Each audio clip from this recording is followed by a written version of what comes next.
JMS group of institutions Hapur व Croma campus के मध्य centre of excellence के तहत हापुड़ जनपद में पहली बार GENAI कंप्यूटर लैब का हुआ भव्य रूप से उद्घाटन।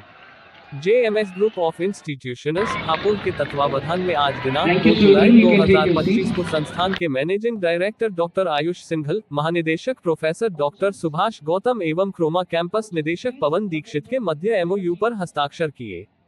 कार्यक्रम का शुभारंभ संस्थान के MD doctor Ayush Singhal, DG professor Subhash Gautam, dean, प्राचार्य, विभागाध्यक्ष, प्राध्यापकगण एवं प्राध्यापिकाएं, placement heads, campus manager doctor शून्य Gaurav Sharma, placement head Sushri Tanvi Gaur, placement officer Shrimati Sakshi Gupta आदि ने दीप प्रज्वलन करते हुए किया।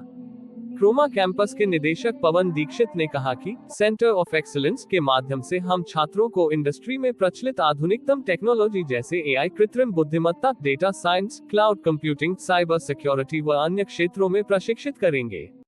हमारा लक्ष्य छात्रों को थ्योरी के साथ साथ प्रैक्टिकल नॉलेज प्रदान करना है। सेंटर ऑफ एक्सीलेंस में अत्याधुनिक labs, smart classrooms, live projects और सर्टिफिकेशन कोर्सेज की सुविधा उपलब्ध होगी।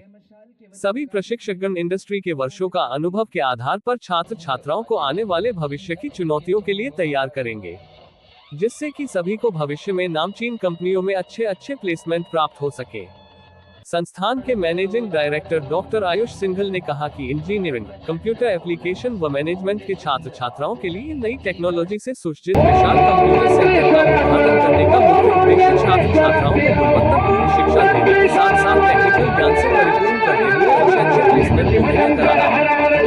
सभी छात्र छात्राओं ने इस नए केंद्र के प्रति अत्यंत उत्साह प्रकट करते हुए आश्वासन दिया कि निश्चित रूप से टेक्निकल ज्ञान पाकर अब हमें कोर्स पूर्ण होते ही जॉब की चिंता नहीं करनी पड़ेगी। हम पहले से बेहतर रूप से टेक्निकल व प्रोफेशनल ज्ञान से परिपूर्ण होंगे।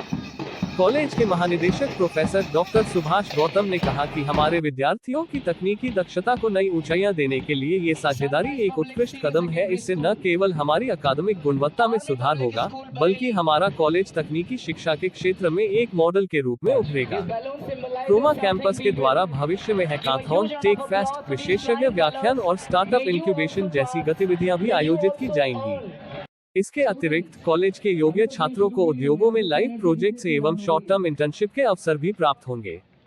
क्रोमा कैंपस और कॉलेज के इस संयुक्त प्रयास से छात्रों के तकनीकी ज्ञान, आत्मविश्वास और रोजगार की संभावनाओं को एक नई उड़ान मिलेगी। ये केंद्र भविष्य में न केवल छात्रों के लिए बल्कि पूरे शिक्षा क्षेत्र के लिए एक प्रेरणा बनेगा।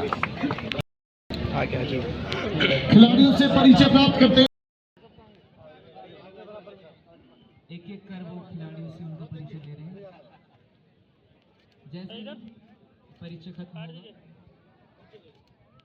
खेल शुरू हो।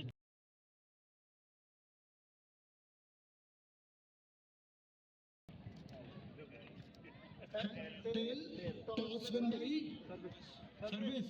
This is school mother academy Khurja. दो टीम बेस्ट ऑफ लक।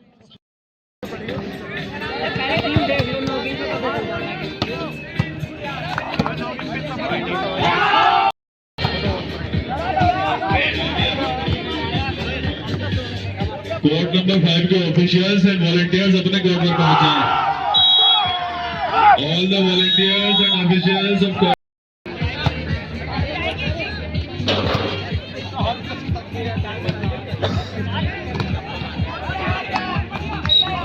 हृदय से शुभकामनाएं और बधाई देता हूं। इस तरह के खेल के आयोजन लगातार इस संस्था के अंदर होते हैं।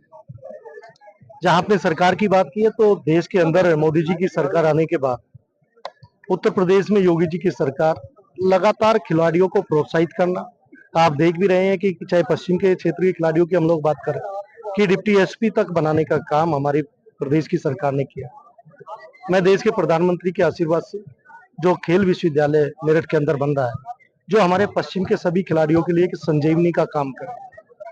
और मुझे ये भी बताते हुए खुशी है कि आज सबसे अधिक खिलाड़ी यदि किसी क्षेत्र से निकल रहे हैं तो पश्चिम क्षेत्र से निकल रहे हैं।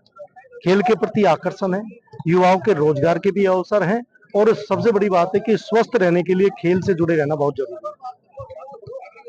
ठीक है सर। किस चीज के प्रतियोगिता कितने लोगों ने यहाँ पे हिस्सा लिया? Sir CBSE cluster volleyball boys लिया हुआ है पूरे नॉर्थ जोन का।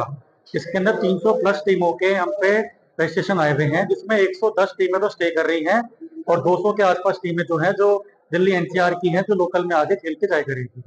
ये 5 दिन का कार्यक्रम है। इसमें अंडर 17, अंडर 19 और अंडर 14 3 कैटेगरी के कार्यक्रम हो रहे हैं। ये पूरा सीबीएसई का ही गेम है।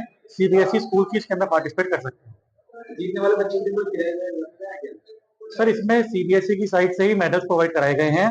तीनों कैटेगरी के अंदर फर्स्ट, सेकंड, थर्ड और फोर्थ कैटेगरी निकलेगी, जो फिर अगले 2 महीने के बाद नेशनल्स होएगा सीबीएसई का, वो आगे खेलने जाएगी नेशनल्स में। सर इसमें 300 प्लस पार्टिसिपेंट, मतलब कि 300 प्लस स्कूलों की टीमें पार्टिसिपेट कर रही हैं, जो पूरा उत्तराखंड और पूरा नॉर्थ यूपी की टीमें हैं।